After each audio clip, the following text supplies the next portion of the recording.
পয়সা নাই, কেমনে মদিনায় যাইব? ও বন্ধু আমার, যুবক আমার, বাবা আমার, আমি আপনাদের কাছ থেকে জানতে চাই, আমার আপনার আল্লাহ যদি আমাদের উপর সহায় হয়ে যায়, আল্লাহ যদি আমাদের উপর রাজি হয়ে যান, তাহলে মদিনায় আল্লাহ পৌঁছে দিতে পারেন কি পারেন না? আমার আপনার হায়াতের মৌতের মালিক যিনি, তার নাম কি? আরো জোরে বলেন, নাম কি? আপনারে আমার দুনিয়ার জমিনে যিনি পাঠাইলেন, তার নাম কি? আপনারে আমারে যিনি হায়াত দিলেন, তার নাম কি? আল্লাহ চাইলে আপনারে আমারে মদিনায় পৌঁছাইতে পারেন কি পারেন না? ও বন্ধু আমার, ময়দানে হাসরের দিন আল্লাহ রব্বুল আলামিনের কাছে আমরা প্রত্যেকেই জবাবদারি হতে হবে। যারা এখন পর্যন্ত মাহফিলে আসি নাই, যারা এখন পর্যন্ত নাফরমানি কাজের মধ্যে আছি, যারা এখন পর্যন্ত আমরা ইসলামের বিধি বিধানগুলা মেনে চলতেছি না, ময়দানে হাসরের দিন মাওলার কাছে জবাবদারি দিতে হবে। বন্ধু আমার, মদিনায় যাইতে হইলে ওই মদিনাওয়ালার সাথে আমাদের প্রেম লাগাইতে হইব কি হইতো না? আরো জোরে বলেন। আমার বন্ধুরা, আমাদের যদি আল্লাহ রব্বুল আলামিন মদিনায় নাও বা পৌঁছান, তাহলে বলা যায় না আল্লাহ চাইলে কোন দিন স্বপ্নে যুগে আমাদের ঘুমের ঘরে মদিনাওয়ালার পাঠায়া দিতে পারে। আমার ভাইরা বন্ধুরা, তাই বলি এখনো সময় আছে। মদিনায় যাইতে হলে, মদিনাওয়ালার দিদার নসিব হইতে হলে ওই মদিনাওয়ালার সাথে প্রেম লাগাইতে হইব কি হইতো না? আরো জোরে বলতে হবে। মদিনাওয়ালার সাথে যদি প্রেম লাগাইতে চাও, তাহলে এখনো সময় আছে, এখনো সময় আছে। আল্লাহর বলে দেওয়া রাস্তা অনুসরণ করো, আমার আল্লাহর নবীর বলে দেওয়া রাস্তা অনুসরণ করো। আর নিজের ইমানটারে মজবুত বানাও, আমলটারে তোমরা ঠিক করো, মজবুত বানাও, আমল বানাও, আমল বানাও, তাহলে মদিনাওয়ালার দিদার নসিব হয়ে যেতে পারে। বলি ঠিক কিনা? আমার ভাইরা বন্ধুরা, ও তেশুয়া এলাকার বাবাজিরা, এখনো সময় আছে। যারা রাস্তাঘাটে দোকানপাটে বাড়ির মধ্যে আছেন, পর্দার আড়ালের পর্দা নিশি মা বোনেরা গো, ও পর্দার আড়ালের পর্দা নিশি মা বোনেরা, এখনো সময় আছে। আপনার স্বামীকে মাহফিলে পাঠাইয়া দেন, আপনার সন্তানটারে মাহফিলে পাঠান। আজকে যদি আপনার সন্তানটারে আপনি মাহফিলে পাঠাইতে পারেন, আপনার স্বামীরে যদি মাহফিলে পাঠাইতে পারেন, আর এই মাহফিলটা যদি মাওলার দরবারে কবুল হয়ে যায়, ময়দানে হাশরের দিন আল্লাহ আপনার সন্তানকে মাহফিলে পাঠানোর কারণে আপনি মায়েরও জান্নাতি বানায় দিতে পারে। অনেক দূরে মদিনা, আল্লাহ কেমনে যাইব জানি না। অনেক দূরে মদিনা, আল্লাহ কেমনে যাব জানি না।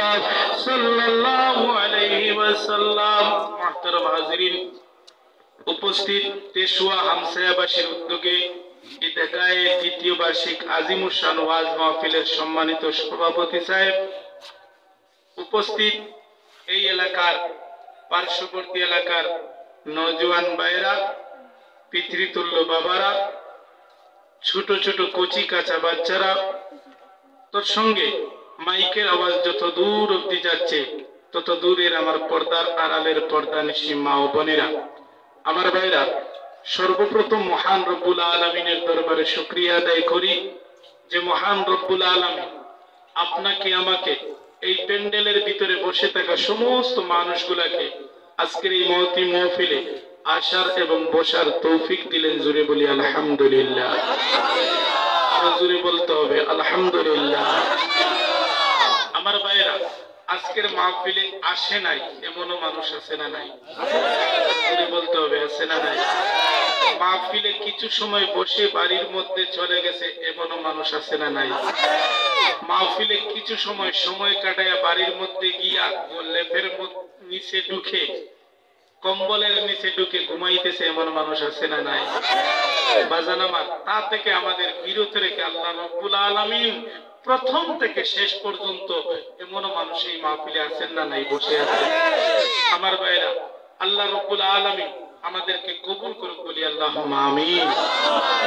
আমরাও চাইলে ঘরের মধ্যে গিয়া ঘুমাইতে পারতাম, ঠিক না বেঠি? আরো জোরে বলেন ঠিক না বেঠি? তো মহান রব্বুল আলামিনের দরবারে শুকরিয়া আদায় করি যে আল্লাহ আপনাকে আমাকে এই মাহফিলের ভিতরে বসায় রাখছেন, বলি আলহামদুলিল্লাহ। আবার ওই মহান রব্বুল আলামিনের দরবারে শুকরিয়া আদায় করি যে আল্লাহ আপনাকে আমাকে পৃথিবীর শ্রেষ্ঠ জীব ইনসান রূপে দুনিয়ার জমিনে পাঠাইলেন।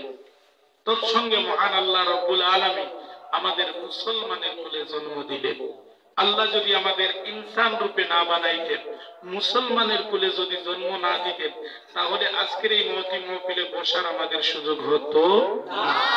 যার কারণে আল্লাহর শুকরিয়া আদায় দরকার আছে না নাই? আরো জোরে বলতে হবে আছে না নাই? জোরে সুরে ইমানি আওয়াজ দিয়ে বলি আলহামদুলিল্লাহ।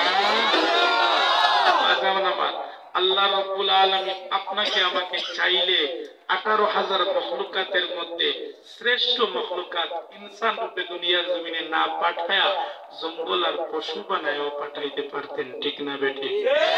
আল্লাহ চাইলে ডালের পাখি বানায়ও পাঠাইতে পারতেন, ঠিক না বেটি? আল্লাহ চাইলে জলের মাছ বানায়ও পাঠাইতে পারতেন, ঠিক না বেটি? কিন্তু মহান আল্লাহ রাব্বুল আলামিন তা করেন নাই।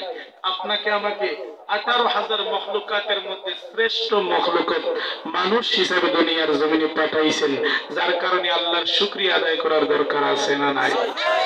জোরে বলতে হবে আছে না নাই? জোরে সুরে ইমানি আওয়াজ দিয়ে বলি আলহামদুলিল্লাহ। আমরা যখন আলহামদুলিল্লাহ বলি তখন তারিফ করা হয় কার? আর জোরে বলতে হবে কার? আল্লাহর যখন তারিফ করি আল্লাহ খুশি হয় না বেজার? আর জোরে বলতে হবে খুশি না বেজার? আল্লাহ যদি আপনার আমার উপর খুশি হন তাহলে আমাদের গুনাহ হয় না গুনাহ মাফ হয়? বলতে হবে গুনাহ হয় না গুনাহ মাফ হয়? তাই আলহামদুলিল্লাহ বলে আল্লাহর তারিফ করার সময় কেউ চিপসামি করবেন না। আবার ওই মহান আল্লাহ রাব্বুল আলামিনের দরবারে শুকরিয়া আদায় করি যে আল্লাহ আপনাকে আমাকে শ্রেষ্ঠ নবীর উম্মত বানায়া দুনিয়ার জমিনে পাঠাইছেন। জোরে বলি আলহামদুলিল্লাহ। এমন একজন নবী আমাদের দান করেছেন যে নবীর উম্মত হওয়ার জন্য নবীরা পর্যন্ত কান্নাকাটি করছে, বলি না সুবহানাল্লাহ। কিন্তু ওই নবীর উম্মত হিসাবে আবারও একজন নবী দুনিয়ার জমিনে আসবেন, তার নাম কি জানেন? জানেননি? আমার আপনার নবীর উম্মত হয়ে একজন নবী আবার দুনিয়ার জমিনে আসবেন, বলি না সুবহানাল্লাহ। আমরা কেমন উম্মত? আমরা শ্রেষ্ঠ উম্মত। আল্লাহ রাব্বুল আলামিন আপনাকে আমাকে শ্রেষ্ঠ উম্মত বানায়া দুনিয়ার জমিনে পাঠাইছেন, বলি সুবহানাল্লাহ।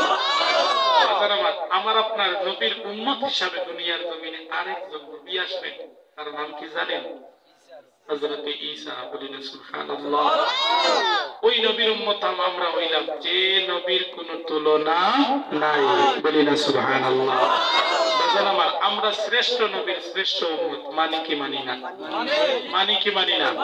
দুইটা হাত উঠে দেখা দেই আমরা কে কে মানি না। ঘুমিয়ে আসেননি? একটু টেস্ট করলাম, ঘুমিয়ে আসেননি? আমরা আখেরি নবীর উম্মত কিনা? যদি বলেন উম্মত কিনা? বাজান আমার, আল্লাহ রাব্বুল আলামিন আপনাকে আমাকে এমন নবীর উম্মত বানায় দুনিয়ার জমিনে পাঠাইলেন যে নবীর উম্মত হওয়ার জন্য নবীরা পর্যন্ত কান্নাকাটি করছেন, বলি না সুবহানাল্লাহ। আমার ভাইয়েরা বন্ধুরা, ও দেশমা এলাকার বাবা দিনারে, ও যুবকেরা, যুবকেরা রে, এবার বলবেন হুজুর আমরা যে শ্রেষ্ঠ উম্মত তার প্রমাণ চাই। হুজুর আমরা যে শ্রেষ্ঠ উম্মত তার প্রমাণ দেন। আল্লাহ রাব্বুল আলামিন আমাদের যে শ্রেষ্ঠ উম্মত বানায়া পাঠাইছেন তার দলিল চাই, প্রমাণ চাই। প্রমাণ ছাড়া কোনো কাজ আমরা করি না, প্রমাণ ছাড়া কোনো কাজে আমরা বিশ্বাসী না। হুজুর গো আমরা যে শ্রেষ্ঠ নবীর শ্রেষ্ঠ উম্মত তার প্রমাণ চাই, প্রমাণ চাই। আমার ভাইরা বন্ধুরা ও তেশুয়া এলাকার বাবাজিরা, আপনাদের কাছ থেকে জানতে চাই আল্লাহ রাব্বুল আলামিন আমার আপনার নবীর উপর একটা কিতাব নাজিল করেছেন গো। এই কিতাবটার নাম কি? আরো জোরে বলতে হবে, নাম কি? আমার আপনার নবীর উপর আল্লাহ রাব্বুল আলামিন এমন একটা কিতাব নাজিল করেছেন যে কিতাবটার নাম হলো কোরআন। এই কোরআনের মধ্যে সমস্ত কিছুর সমাধান আছে না নাই? আরো জোরে বলতে হবে, আছে না নাই?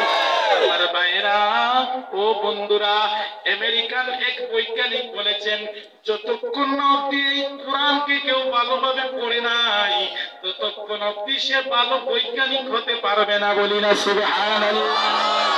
আমার ভাইরা বন্ধুরা, এই কোরআনের মধ্যে আল্লাহ রাব্বুল আলামিন প্রথমেই ঘোষণা করেন যালিকাল কিতাবু লা রাইবা ফীহ। এই কিতাবটার মধ্যে কোনো ভুল নাই, কোনো সন্দেহ নাই। এই কিতাবটার মধ্যে কোনো ভুল নাই, কোনো সন্দেহ নাই। দুনিয়ার জমিনে যদি কোনো বই মানুষ লেখে, কোনো কিছু লেখলে দেখবেন লেখক পরিচিতির মধ্যে লিখে দেয়। আমার এই লেখা বইয়ের মধ্যে যদি কোনো ভুল পাওয়া যায় আপনারা নিচে দেওয়া ঠিকানায় আমার সাথে যোগাযোগ করবেন, নতুবা ফোন নাম্বারে যোগাযোগ করবেন, এমন দেখি দেয় না।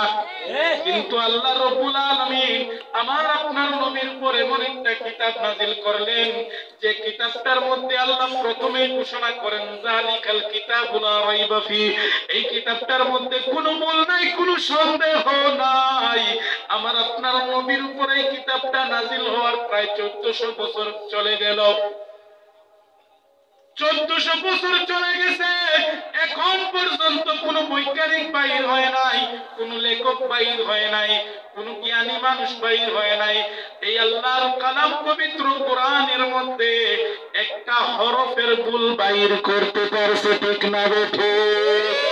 আমার ভাইরা বন্ধুরা, এখন পর্যন্ত কেউ পারে নাই, আর কিয়ামত পর্যন্ত কেউ পারবে না। এই কিতাবের মধ্যে আল্লাহ রাব্বুল আলামিন ঘোষণা করেন কুনতুম খায়রা উম্মতি, তোমরা হইলা শ্রেষ্ঠ নবীর শ্রেষ্ঠ উম্মত। বলি না সুবহানাল্লাহ। আমার ভাইরা বন্ধুরা, আমরা শ্রেষ্ঠ নবীর শ্রেষ্ঠ উম্মত হইলাম। মহান আল্লাহ রাব্বুল আলামিন চাইলেন আপনাকে আমাকে মানব রূপে দুনিয়ার জমিনে না পাঠায়া আল্লাহ চাইলে ডানের পাখি বানায়ও পাঠাইতে পারতেন। আল্লাহ চাইলে জলের মাছ বানায়ও আপনারে আমারে পাঠাইতে পারতেন। ও বন্ধুরা, ও যুবকেরা, আল্লাহ চাইলে আপনাকে আমাকে কীট পতঙ্গ পোকামাকড় বানায়ও দুনিয়ার জমিনে পাঠাইতে পারতেন। কিন্তু আল্লাহ রাব্বুল আলামিন তা করেন নাই। আপনারে আমার শ্রেষ্ঠ নবীর শ্রেষ্ঠ উম্মত বানায়া 18,000 মখলুকাতের মধ্যে শ্রেষ্ঠ মখলুকাত বানায়া দুনিয়ার জমিনে পাঠাইলেন। যার কারণে আল্লাহর শুকরিয়া আদায় করার দরকার আছে না নাই? আরো জোরে বলতে হবে, আছে না নাই? সুরে সুরে ইমানি আওয়াজ দিয়ে একটা জবানও বন্ধ রাখতে পারবেন না। সকলে জোরে বলি আলহামদুলিল্লাহ। আমার আলহামদুলিল্লাহ বললে তারিফ করা হয় কার? আরো জোরে বলতে হবে কার? আল্লাহর যদি তারিফ করি আল্লাহ খুশি হয় না বেজার?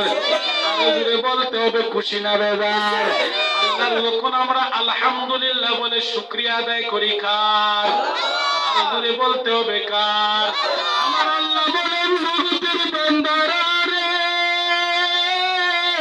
ও জগতের বান্দারা, তোমরা যখন আমি আল্লাহর দেওয়া নিয়ামত গুলা পাইয়া আমি আল্লাহর শুকরিয়া আদায় করো রে, আমি আল্লাহ তোদের দেওয়া নিয়ামত গুলা দ্বিগুণ কইরা দেই। আমার ভাইরা বন্ধুরা, আল্লাহকে আল্লাহ বলে ডাক দিলে গুনাহ হয় না সওয়াব? আর হুজুরে বলতে হবে গুনাহ না সওয়াব? আল্লাহকে আল্লাহ বলে আপনি আমি যখন জমিন থেকে ডাক দেই, আপনার আমার গুনাহ হয় না, গুনাহ মাফ হয়? আর হুজুরে বলতে হবে গুনাহ হয় না, গুনাহ মাফ হয়?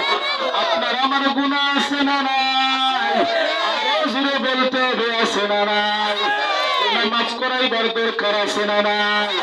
আর হুজুরে বলতে হবে মাফ করাইবার দরকার আছে না নাই? আল্লাহ রে আল্লাহ বলে ডাক দিলে মাওলা যদি খুশি হয় আপনার আমার গুনাহ মাফ করে দেন, তাহলে ওই আল্লাহকে আল্লাহ বলে ডাক দিব কে দেব না? জোরে জোরে একটা জবানও বন্ধ রাখতে পারবেন না, দুইটা হাত উঠে বলি ইয়া আল্লাহ।